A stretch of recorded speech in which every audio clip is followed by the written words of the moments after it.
person of the National Council of Provinces, Ms. Refilwe Mtsweni Tsipane, and next to Ms. Tsipane would be the Speaker of the National Assembly, Mr. Toko Didiza, and there the President of the Republic, Mr. Cyril Ramaphosa, walks out and goes around the car to fetch the First Lady, Dr. Motsepe, looking beautiful. They are walking in. They will be received by the Speaker of the National Assembly, the Chairperson of the National Council of Provinces, the Secretary to Parliament, and that will be receiving them as they arrive.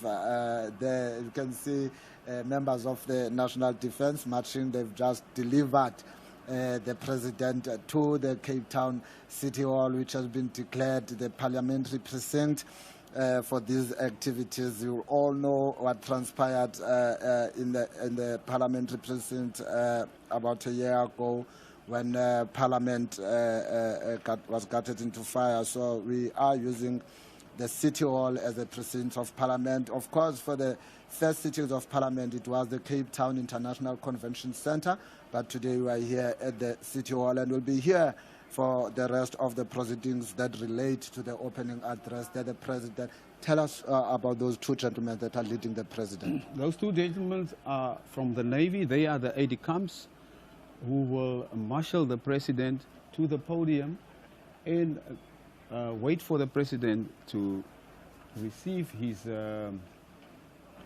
national salute from the ceremonial guard. And then after that, they will also marshal then the President to the House of Parliament, where they will salute him again, and then they will wait there until the President finishes inside, and then they will marshal him back to his vehicle.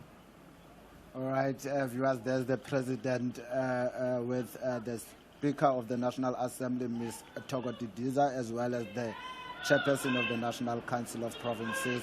Can you listen to that salute? They have told you.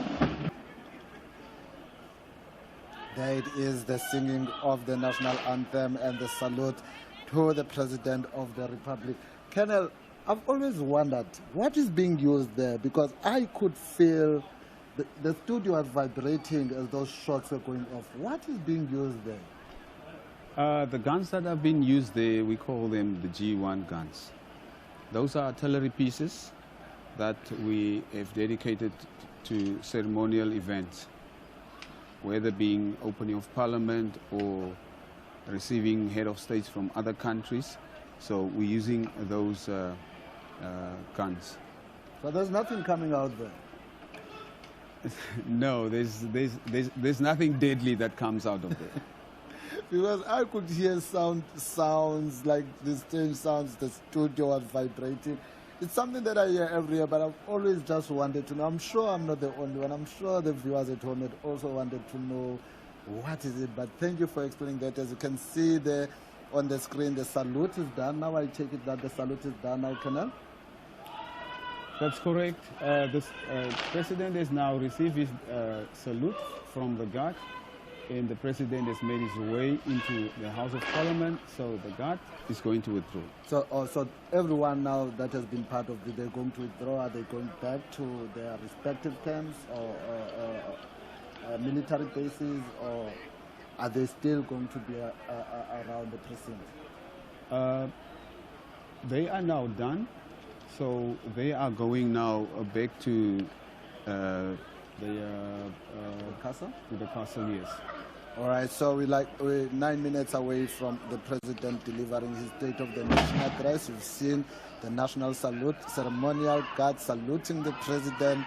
You've heard the national ceremonial band playing Kosisikelela as the gun salute was happening, as we are indicating that these happen simultaneously. So what we can expect now are the processes inside of the National Assembly, wherein the Sergeant at Arms will then usher in. But we're also expecting to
highest honor rendered to the head of state, the 21-gun salute.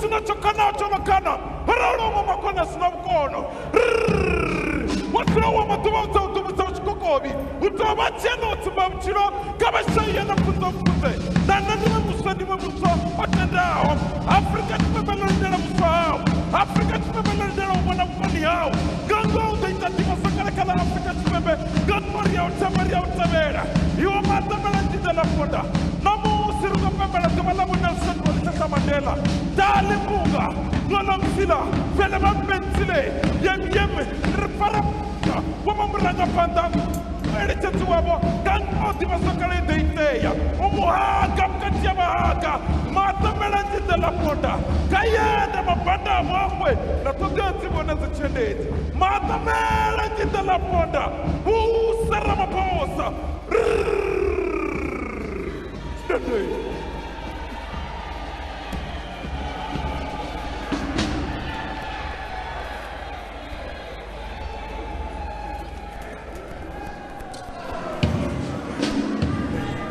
We may now have a moment of silence or prayer.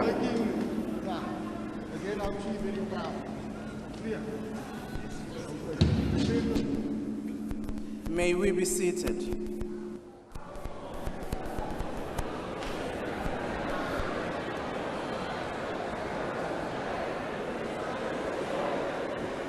Order, honorable members.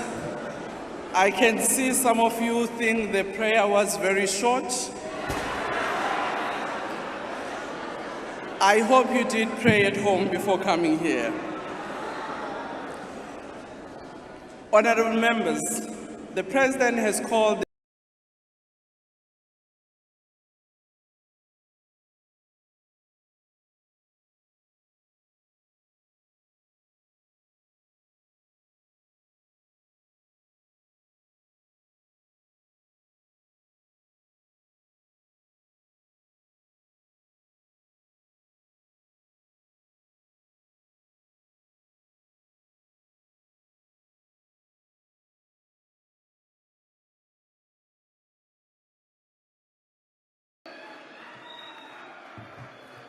Thank you. Let's be seated, please.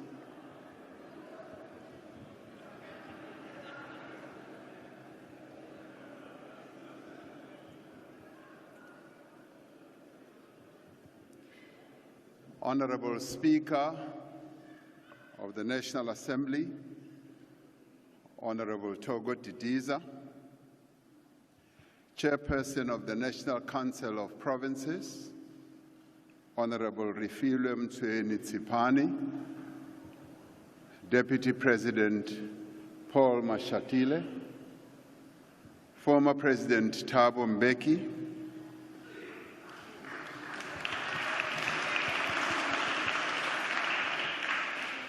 former Deputy President Baleka Mbete,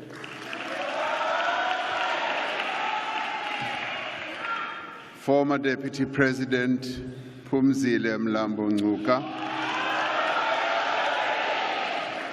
former Chairperson of the National Council of Provinces, Honorable Amos Masondo, Chief Justice Raymond Zondo, Deputy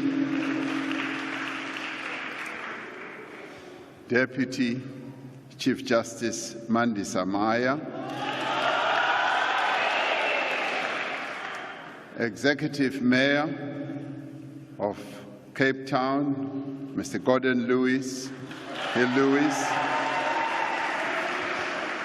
various heads of institutions supporting democracy here present, esteemed member of the Order of Inkamanga, Umama Dr. Esther Mahlangu,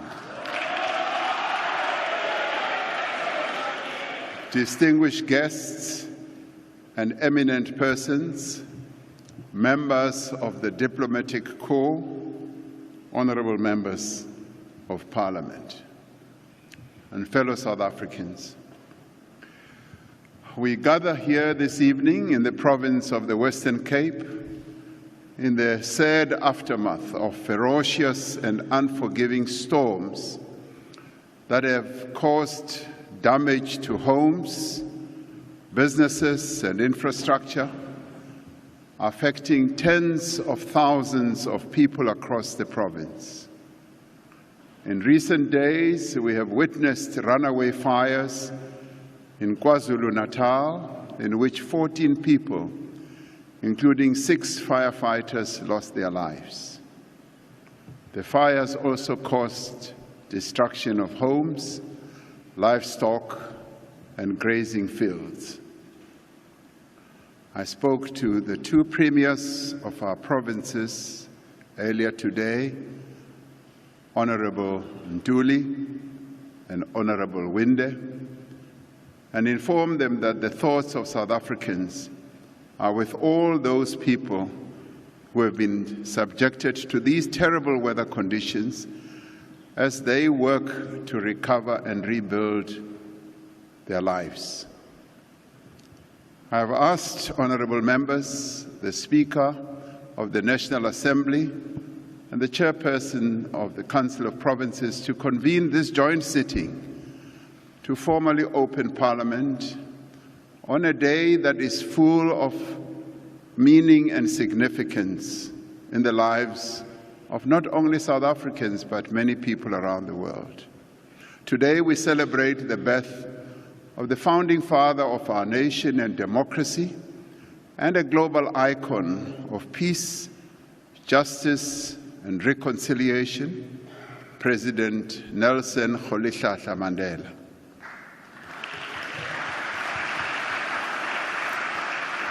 Across our country and across the world, millions of people are marking this day with deeds of service and solidarity.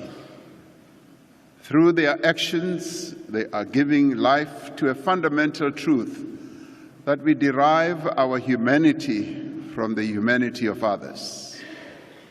Umuntu ngumuntu ngabantu. Mutu kimutu ngabantu. Mutu ndi mutu ngabantu. Munu imunu ibanu bangwani. We are reminded of this day that we have a responsibility to each other, and that our well-being and our happiness cannot be separated from those of our fellow citizens, men and women, not only of our country but of the world. We are reminded that as we strive to progress and to prosper, we have a responsibility to ensure that no one is left behind. We, South Africans, are a diverse nation, a nation with different histories, different beliefs, cultures, and languages. Yet we are one people, and we share a common destiny. It is this common destiny that the people of South Africa have charged this Parliament and this government to consolidate and advance their destiny. Exactly 50 days ago, the people of South Africa went to the polls to decide the future of our country. Ahead of the elections, they had expressed their concerns and their hopes, their wishes, as well as their expectations. Through their votes, they determined that the leaders of our country should set aside their political differences and come together as one to overcome the severe challenges that confront our nation. They sent a clear message that without unity, cooperation and partnership, our efforts to end poverty, unemployment and inequality will not succeed. Guided by this directive from the people of our country, political parties from across the political spectrum have elected to establish a government of national unity. In an act that is unprecedented in our democratic history, 10 political parties represented here in our parliament have agreed to craft a common program to build a better, more equal and more just South Africa. They have come together despite their differences and differences they have. They came together because they share a commitment to a nation that is united, prosperous, and inclusive. Through a statement of intent, these parties have made a firm commitment to respect the Constitution of the Republic of South Africa and the rule of law, and to promote accountability, transparency, integrity, and good governance. They have agreed to a minimum program as the foundation of the work of the government of national unity. The priority actions that arise from this minimum program received the full support of the recent Cabinet Lekgotla, which was held recently, which brought together newly appointed ministers, deputy ministers, and premiers from all our provinces. It also brought together local government representatives as represented in Salga, directors general and other key officials were also in attendance. These are the primary actions that we outline this evening that they decided on. Cabinet will be convening a further strategy session to consider the minimum term development plan, having moved from the medium term strategic plan, framework rather, the development plan which will translate the priorities that these parties have agreed to into a detailed plan, as well as the interventions that government will implement over the next 5 years. The medium-term development plan will set out a well-defined vision and strategic plan that outlines clear goals and includes specific, measurable objectives and a roadmap for achieving them. These goals will be properly aligned with the budget, which will support the implementation of these objectives.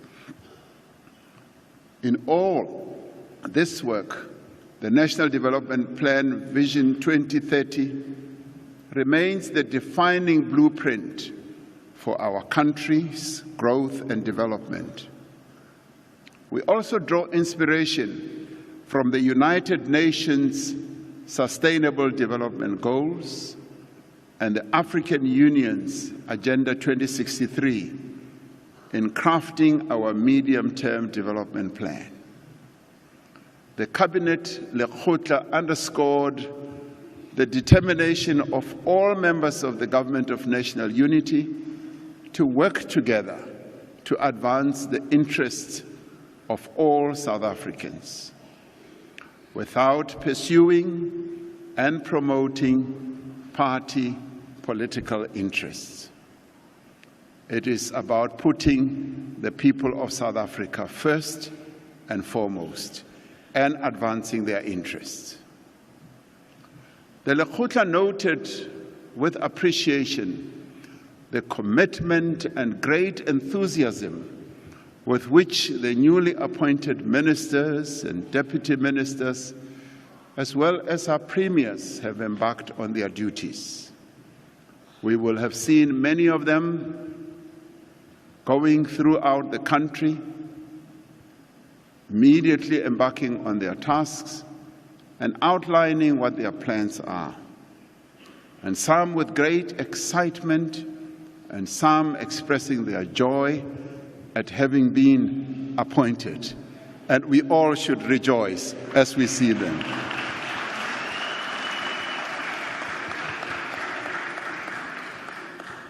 Honorable members,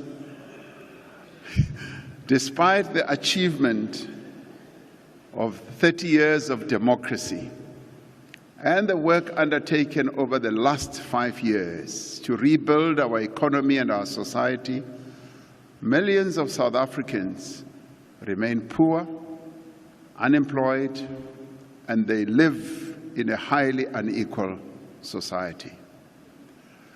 For a decade and a half, our economy has barely grown.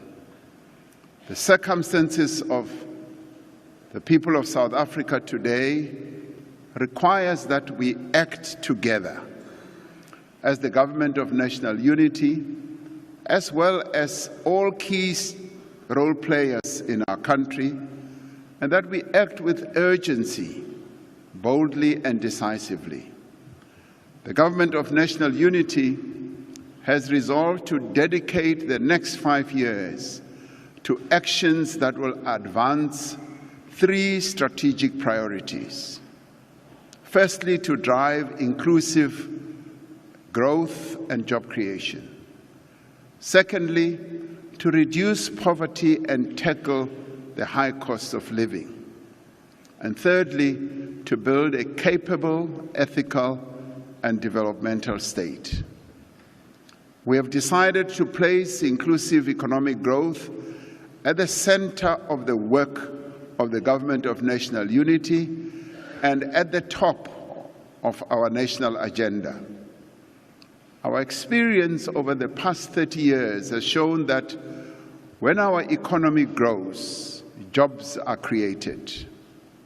When our economy contracts, there is no job creation, and in fact, some jobs are lost. The Government of National Unity will pursue every action that contributes to sustainable, rapid economic growth and remove every obstacle that stands in the way of growth. We are determined that growth must be inclusive, and that growth must also be transformational. Inclusive growth must drive the redistribution of wealth as well as opportunity. It must support the empowerment of Black South Africans and women and all those who in the past had been relegated to the fringes of our nation's economy. This is part of the constitutional imperative to redress the imbalances of the past and deal with the slow process of development. Through empowerment and transformation, we can ensure that the skills, the capabilities, resources and energies of all South Africans are used to the greatest effect. We will continue to pursue the programs that encourage broad-based Black economic empowerment, employment equity and support to small and medium-sized enterprises. We will continue to protect and uphold the rights of workers and continually strive to improve the conditions in which they work and live. Inclusive growth demands that we affirm the position of the women of our country and the young people in the economy of our country. Inclusive growth requires that we remove the social, economic, and cultural and other barriers to the full participation of persons with disabilities and other vulnerable groups in our country. We will support the growth of rural enterprises and invest in public infrastructure in underserviced areas across our land. We will increase funding to land reform, prioritize the transfer of state land, and improve post-settlement support by strengthening the institutional capacity of responsible structures. To achieve rapid, inclusive growth, we will need to fix our struggling municipalities. Growth happens at a local level where our people live and work.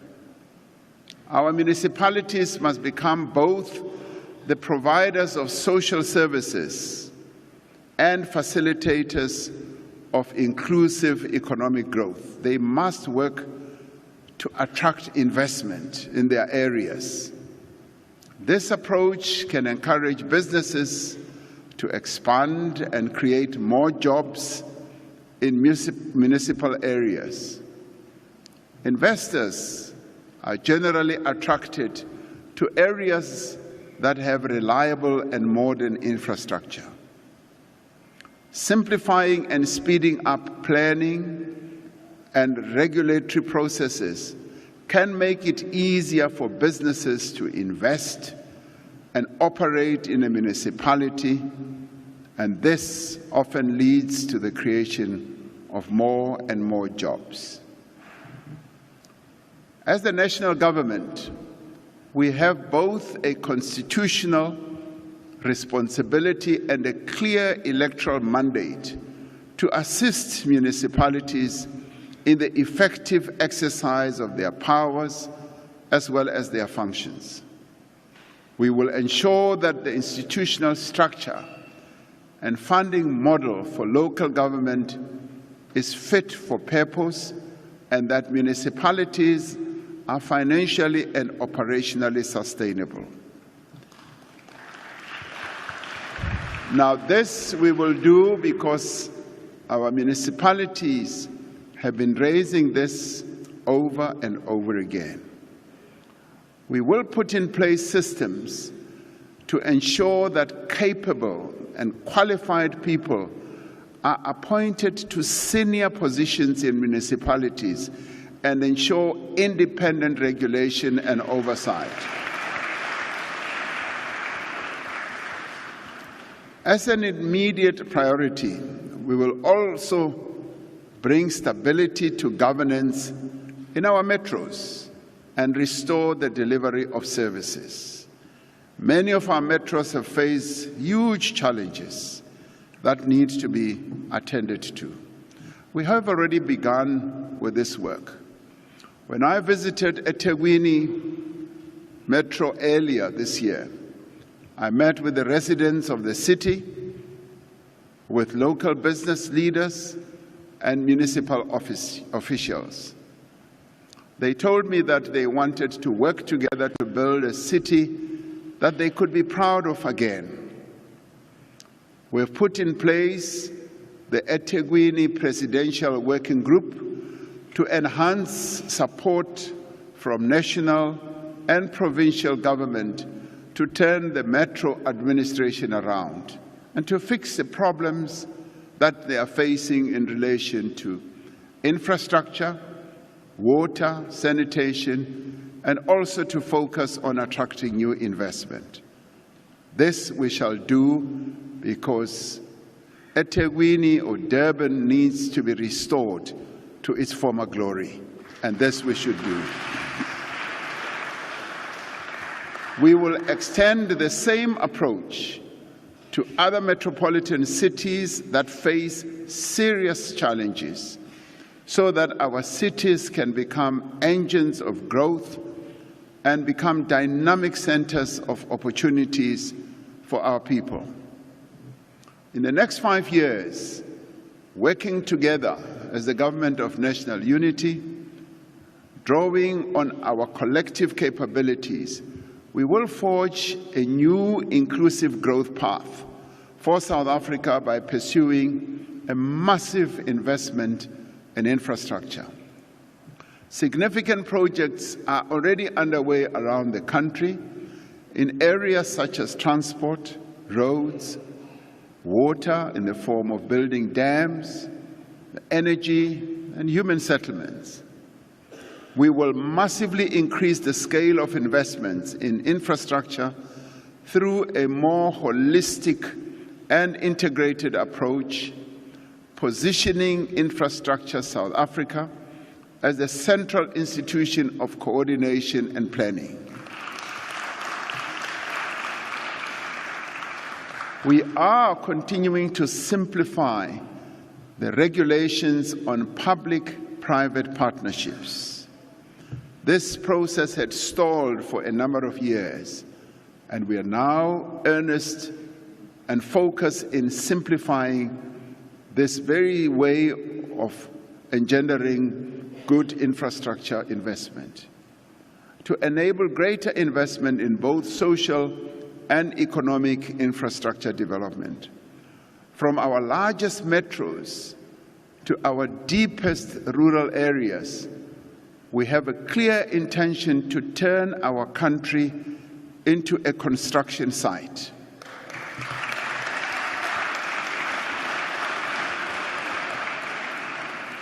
We want to see yellow equipment, yes, throughout our country, and cranes and roads being built, as well as dams, as well as bridges, houses, schools, hospitals, including broadband fiber that will be laid out as new power lines are installed. We must work to engender a culture of maintenance of public infrastructure and dedicate resources and establish systems to ensure this. Now, the culture of maintaining our infrastructure has declined over a number of years. We build infrastructure facilities and leave the maintenance thereof to a time when they have started to debilitate and collapse. Part of the process must be engendering a culture of maintaining right from the day they have been put in place.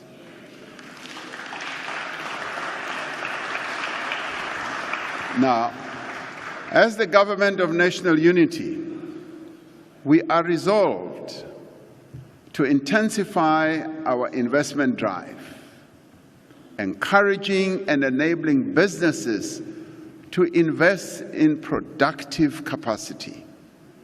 These investments will lead to increased employment creation for unemployed South Africans, especially for young people. We will drive growth in labor-intensive sectors such as services, as it is happening now, and agriculture, which has a great potential to create jobs.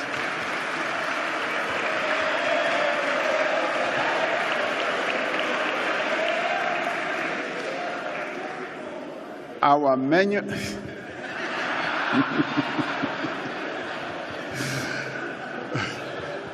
Yes, agriculture.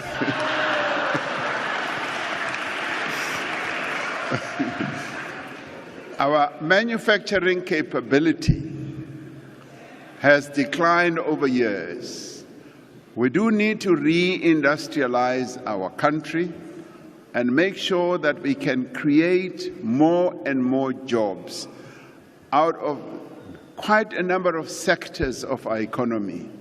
To create more jobs for South Africans, we will also focus on processing our minerals so that we export finished products rather than raw commodities. It is actually quite sad to see us continuing to ship out rock, soil, and dust out of the ports of our country, and yet we can process a number of these minerals and ensure that we export processed products, finished products. That is what we will be focusing on.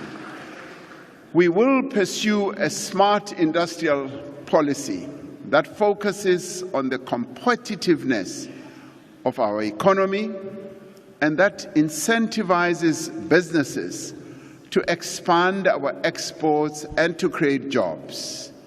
We will continue to work with stakeholders to develop and implement master plans to grow important industries, to increase investment, to create jobs and foster transformation. Now, we will also review the various master plans that we have to see whether they're becoming as effective as we had envisaged. We are convinced that small, medium enterprises and the informal sector hold the greatest potential for inclusive growth and job creation. We will pay particular attention to supporting small and medium-sized enterprises in our townships, in our rural areas, and in areas that need focus. We will take economic activity to where most of our people live so that more and more jobs can be created. Red tape debilitates the creation of jobs. Every department and every public entity has been directed to reduce the undue regulatory burdens that hold back businesses from creating jobs.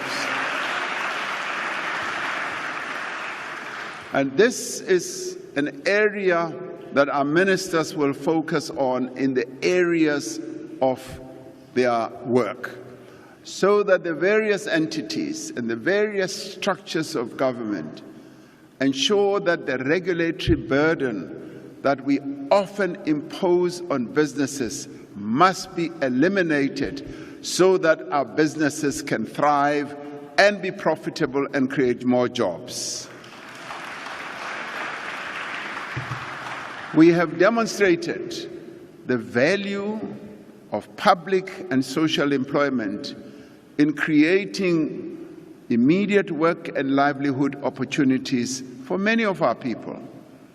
The Presidential Employment Stimulus, the expanded Public Works Program, and other initiatives under the Presidential Youth Employment Intervention have provided income, work experience, and skills development opportunities to many of our people, particularly young people and women. We will expand and institutionalize these programs so that more and more young people can participate in job opportunities and skills development. Now, through the Presidential Employment Stimulus, we have been able to create nearly 2 million work and livelihood opportunities. Yes, this is true.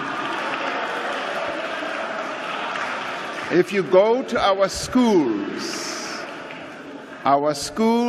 25,000 of them benefited from the deployment of young people who came in as teacher assistants. Through this program, they gained a lot of experience, they gained a lot of know-how, and they got into the world of work. And many of them are now better equipped to be able to operate in the world of work.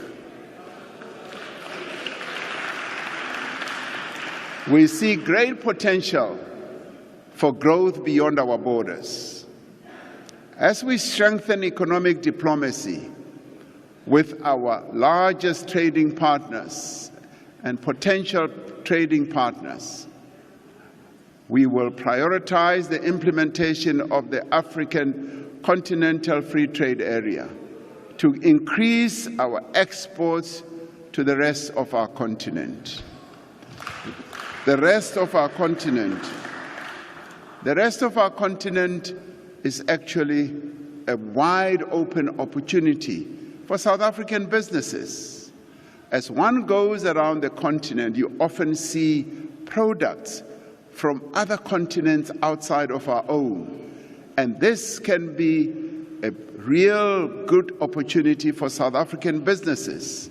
Sometimes as one goes around, you even see water imported from Europe, from Asia. And one often asks oneself, why can't this be done on the African continent? And this is an opportunity for the most industrialized nation on the continent to export to the rest of the continent.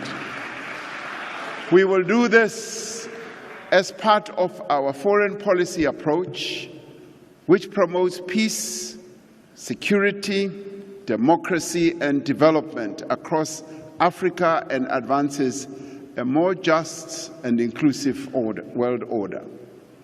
Over the next 5 years, we will seize the enormous opportunity in renewable energy for inclusive growth. South Africa has some of the best solar and wind resources in the world.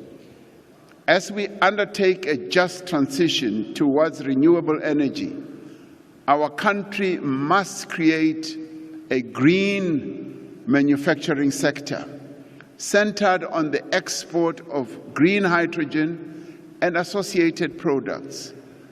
We must move into electric vehicles and renewable energy components. We have seen, for example, how the Northern Cape has already attracted billions of rands of investment in renewable energy projects. Work is underway to set up a special economic zone in Bochubai to drive investment in green hydrogen energy projects. We have already a huge pipeline of renewable energy projects representing over 22,500 megawatts of new generating capacity, estimated to be worth around 400 billion rand in new investment. Investments such as these will inevitably create more jobs. Just this week, we saw the largest private energy project connect to the grid near Lichtenberg in the Northwest Province, with over 390,000 solar panels that will add 256 megawatts to the national grid. We will see more of these projects taking shape across the country in the months and years to come. As these investments reach fruition, more jobs will be created. Our Just Energy Transition investment plan sets out a clear path to invest more than 1.3 trillion rand in a just transition, including support for workers and communities in Mpumalanga and other coal-producing regions. Our country is undergoing a renewable energy revolution that is expected to be the most significant driver of growth and job creation in the next decade and beyond. We also have a unique opportunity to position our country as a major player in the digital economy and create jobs in digital services. We will invest in digital identity and payments, expand access to affordable broadband, and increase training for young people in digital skills. As we pursue these new areas of growth, we will continue with the far-reaching reforms that enable growth. At the same time, we will launch our second phase of Operation Vulindlela, a government-wide initiative that has been essential in supporting and driving reform. It resides in the Presidency, and the Treasury and the Presidency are hard at work to lead the reform process in our country. But more importantly, it is a process that has seen to the breaking down of silos in government, where various government departments cooperate together to ensure that we drive the reforms that we have embarked upon. In its second phase, Operation Vulindlela will focus on reforming the local government system and improving the delivery of basic services and harnessing digital public infrastructure as a driver of growth and inclusion. It will also focus on accelerating the release of public land for social housing and redirecting our housing policy to enable people to find affordable homes in areas of their choice. We will complete the most consequential transformation of South Africa's electricity industry in more than a century. Since the announcement of the Energy Action Plan that I announced here in Parliament in July 2022, we've made tremendous progress also in reducing the severity of load shedding that beset our country for a long time. Now, over the next 5 years, government will focus on expanding and strengthening the transmission network, the electricity transmission network that needs a great deal of expansion, but that also requires quite a lot of investment. To drive inclusive growth, we need an efficient freight rail network to carry our minerals, our agricultural produce, and manufactured goods to market. Through the implementation of the Freight Logistics Roadmap, we will continue with reforms to transform South Africa's freight logistics system. Now, the work that we are doing with business and unions through the National Logistics Crisis Committee has already contributed to improvements in the operational performance of freight rail and ports. The well-being of our people and growth of our economy depends on another important issue, which is water.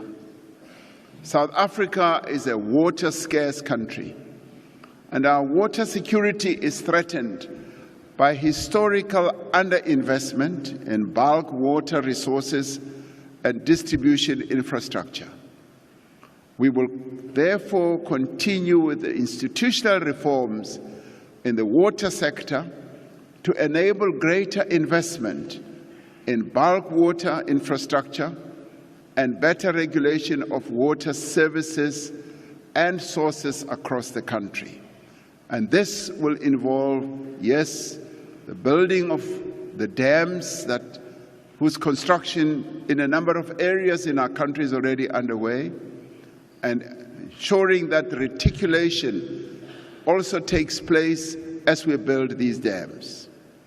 Just as business needs water and electricity to operate, a growing economy needs skills.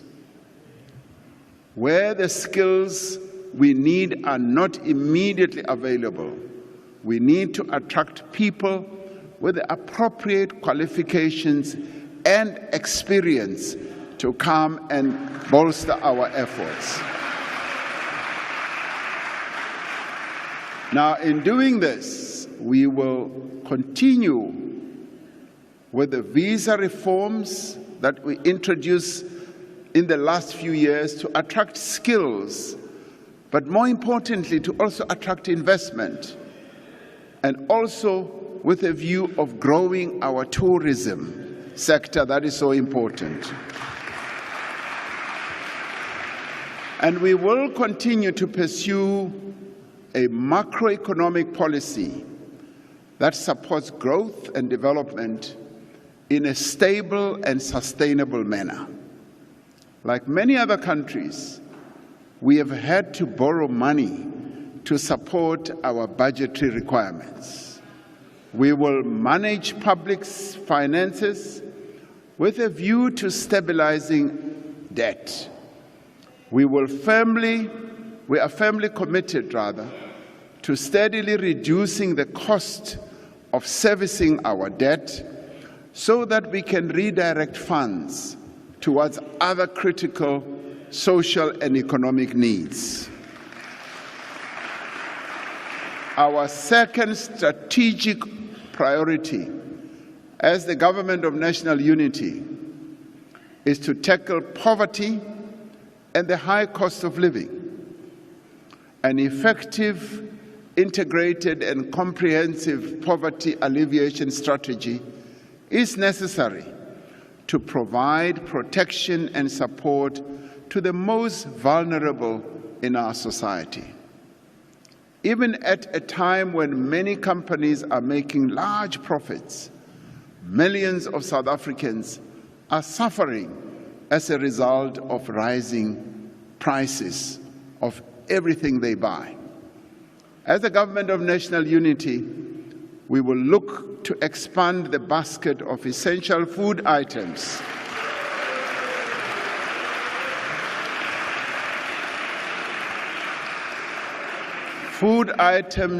exempt from VAT, and undertake a comprehensive review of administered prices, including, yes, the fuel price formula, to identify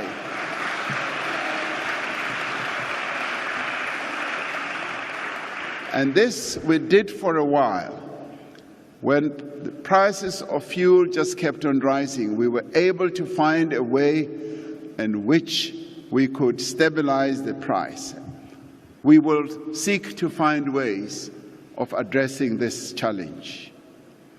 Asset poverty is one of the underlying causes of abject poverty in our country, and this exacerbates the high cost of living amongst our people.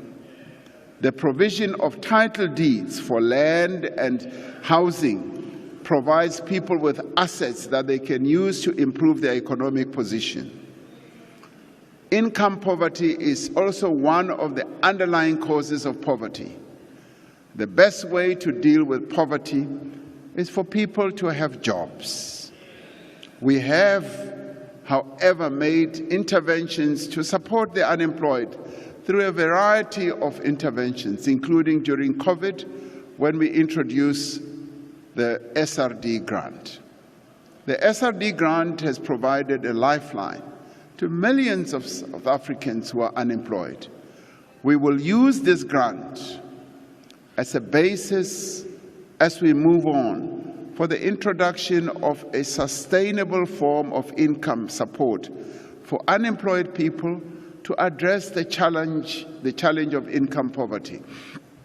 We must ensure that local governments properly implement the indigent policy so that the old, the infirm, and the poor are able to get assistance with the payment of basic services. Now, this is important. And importantly, we will link social assistance with other forms of support to lift people out of poverty. As a country, we need to appreciate the impact that a well-functioning and quality education system has on both reducing poverty and driving inclusive economic growth. We will therefore focus on achieving universal access to early childhood development, which is a prerequisite. And this, honorable members, is a prerequisite for improved learning in later years. We will ensure schools are conducive to deliver good education with enough classrooms, safe and appropriate sanitation facilities, clean water, and a daily meal for those children who attend our schools. To ensure that we produce the skills that our economy needs, we will expand vocational and technical training in schools and post-school institutions. And in this regard, we will seek to take a demand-led approach to skills development. An important task of the next 5 years is to ensure that we also reduce the high cost of living through ensuring that everyone in South Africa has equal access to equitable, accessible, and affordable quality health care. As we implement the National Health Insurance, we will focus on strengthening healthcare infrastructure, which many people during the debate and discussions on the NHI have said we should focus on. We will also improve the training of healthcare professionals and use technology to improve healthcare management. Now, while there is much contestation around the NHI, there is broad agreement that we must draw on the resources and capabilities of both the public and private sectors to meet the healthcare needs of all South Africans equally. In implementing the NHI, we are confident that we will be able to bring stakeholders together and that we will be able to resolve differences and clarify misunderstandings. Now, as the Government of National Unity, we have agreed that we will seek to build consensus around issues that we may not agree on. And there are a number of issues that we agree on. What unites us, we are united around many issues. And there are issues which we still need to find full agreement on. And yes, we will work hard to make sure that we do find agreement.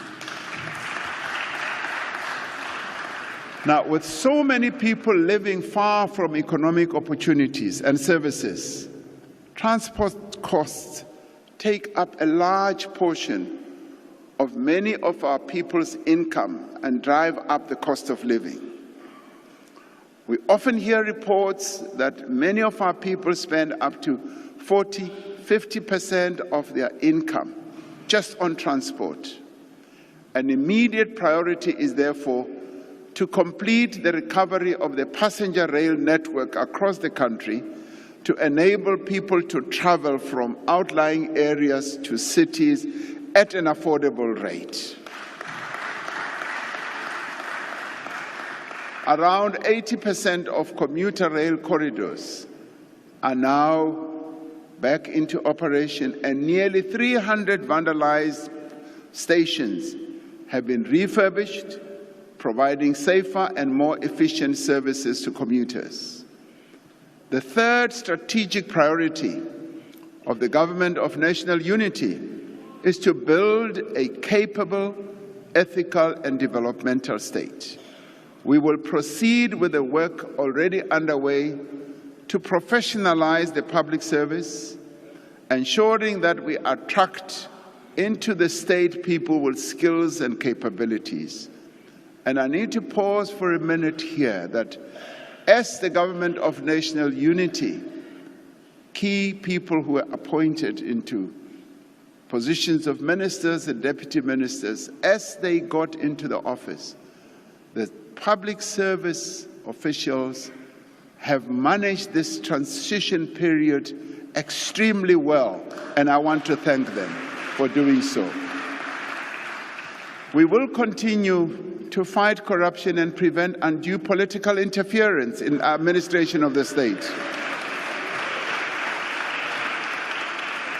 In this administration, we will complete the work to restore the financial position and operational performance of our state-owned enterprises. We will complete the implementation of a new centralized ownership model for our state-owned enterprises.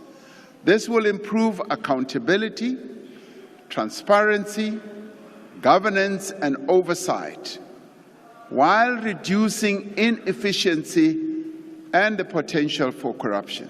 The establishment of a state-owned SOE holding company will give us even greater capacity, apart from everything else that this will benefit us for. It will give us greater capacity to build a sovereign wealth fund. This has been done successfully by other countries whose sovereign wealth funds have built up capital from the high performance of their state-owned enterprises rather than from the fiscus. So this is an important move. Now, to tackle crime and corruption, we must have capable, sophisticated, and independent law enforcement agencies that can fight complex and organized crime. We will deploy modern technology to assist crime fighting. A data-driven approach will be used to identify violent crime hotspots and inform the allocation of policing resources alongside prevention measures. We will continue to tackle priority crimes like illegal mining, gang violence, cash-in-transit heists, and the construction mafia through specialized police units.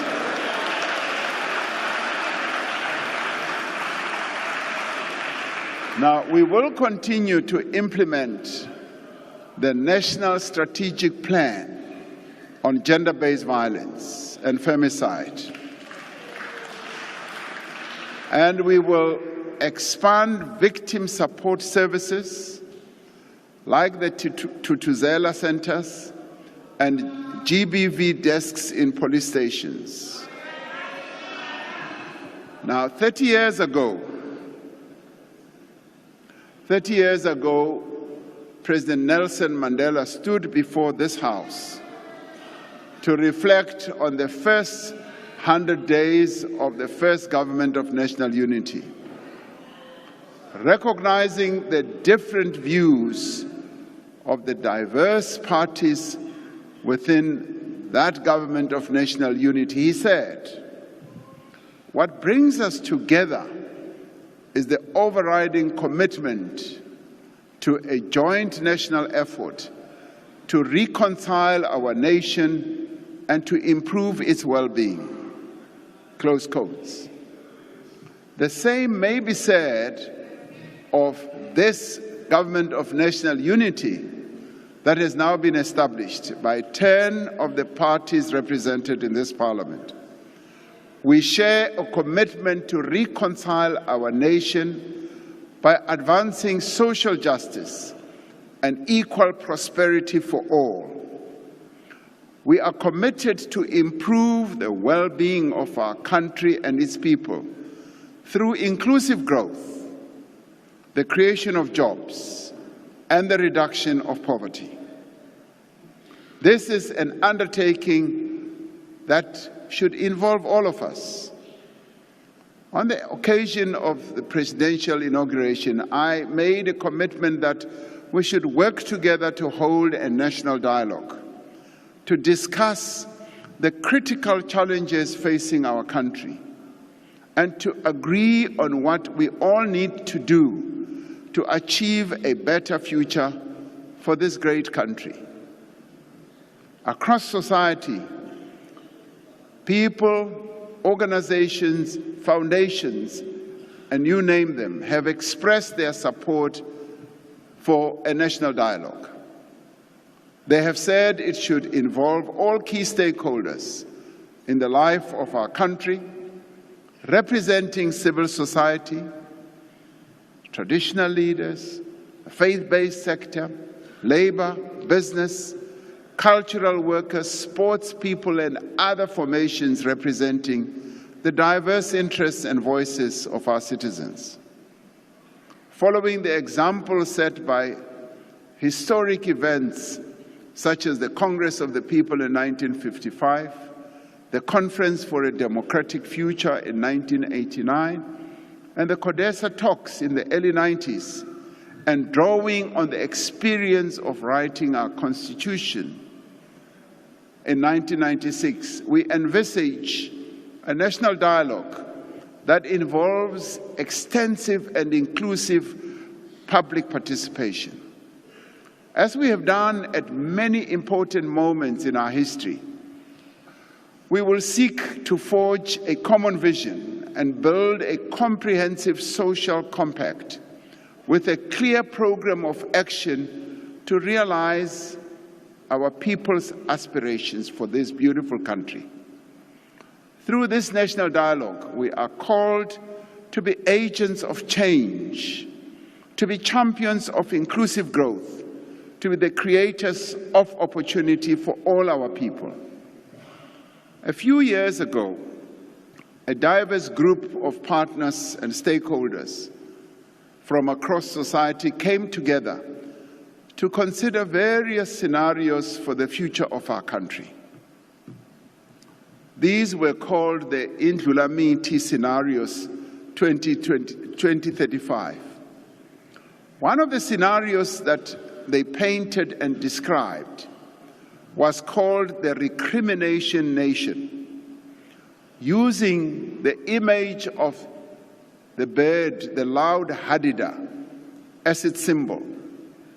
This described a situation of inaction where our country's problems go unresolved and where everyone blames each other for South Africa's ills.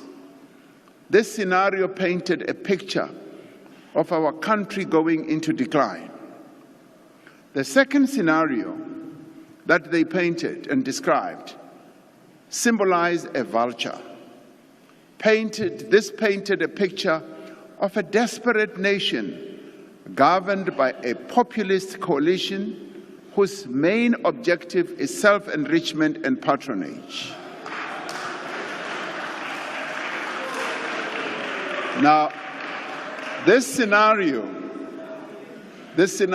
which seems to excite people so much, this scenario saw investment confidence being eroded, the growth path being low, and unemployment and poverty and inequality remaining extremely high. These fellow South Africans also described a scenario they called the cooperation nation, which was symbolized by social weaver beds. This scenario paints a picture where after disruptions and protests, there is a coming together of political parties, the state, the private sector, labor, civil society, coming together in order to jointly identify priorities and leveraging the strength of each. There is change as this scenario plays itself out in the form of governance and reform that leads to the economy growing with more investment attracted, leading to the reduction of unemployment, inequality, and poverty. By establishing the government of national unity, by preparing, yes, for this national dialogue I've spoken about, we have deliberately set ourselves along the path towards a cooperation nation. That's where we want to go. And we would like all of us as South Africans to behave like weaver beds. Weavers are amongst the most efficient and gregarious birds in that they build complex structures together, but more importantly, they cooperate And this is the way we should go.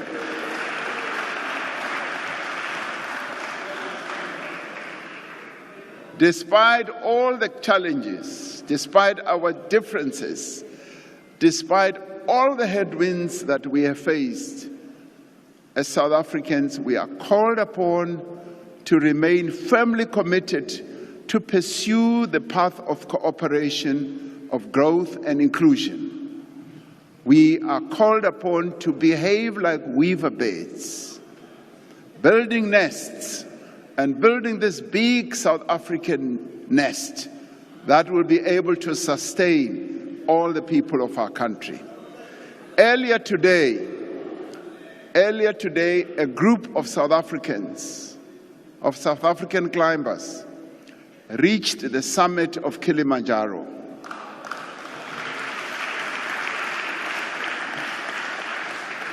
Now, as we know, this is the highest peak on our beloved continent.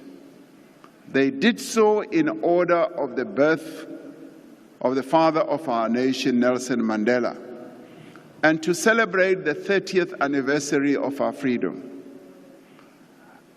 This effort that they got involved in, or they are involved in, is called or known as Trek for Mandela expedition. Now, these climbers have been joined by other climbers from several countries around the world to help keep girls in school by raising funds for sanitary products and other needs. Now, this is an important part. And what they have done symbolizes what we should all take as an inspiration. Let their actions inspire us all. Let their achievement of reaching the summit of Kilimanjaro remind us that as the South African nation, there is no mountain we cannot climb and no peak we cannot reach.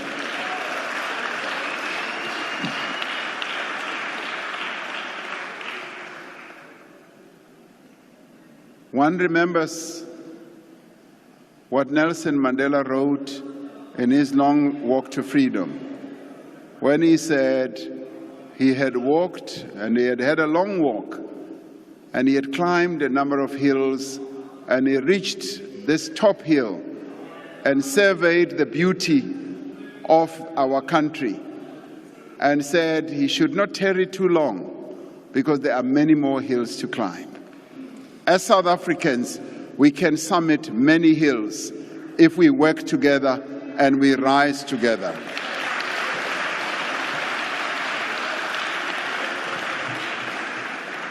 I want to conclude by referring and paraphrasing the words of Martin Luther King Jr.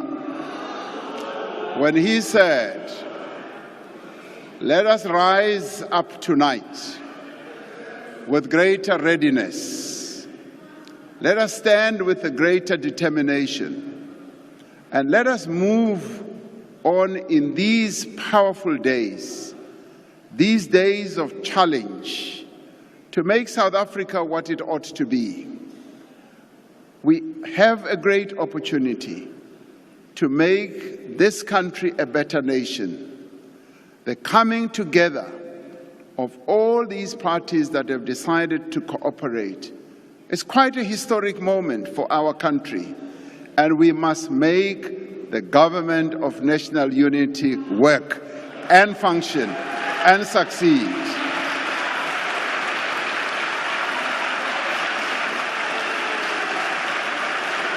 I am determined, and I've been grateful in talking to all the leaders of these 9 parties. I've been grateful that all of them have, with one voice, said, "Mr. President, we want this GNU to work, and we shall make it work." Thank you very much. May God bless South Africa.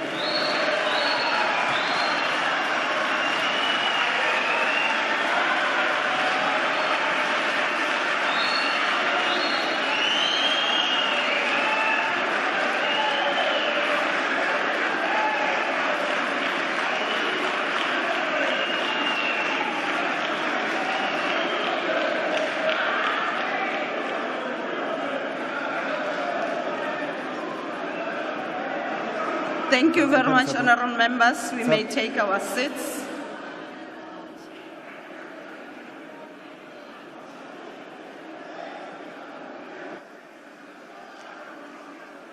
Order, honourable members.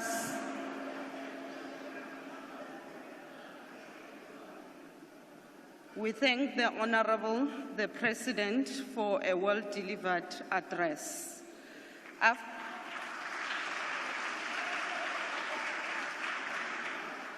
After we have adjourned this joint sitting, members should rise and remain at their places until the procession has left the chamber. The guests in the gallery should remain seated until the judiciary has left and the ushers indicate that the doors are open. The procession, led by the usher of the Black Rod and the acting Sergeant-at-Arms, will leave the chamber in the following order: the Speaker of the National Assembly, the National Chairperson, the National Council of Provinces, the Chairperson,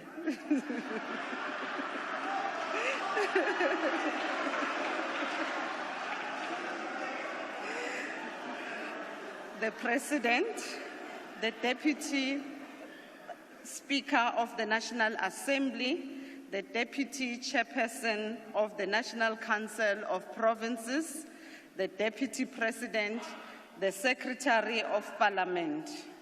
That concludes the business of the day, and the joint sitting is adjourned. I forgot.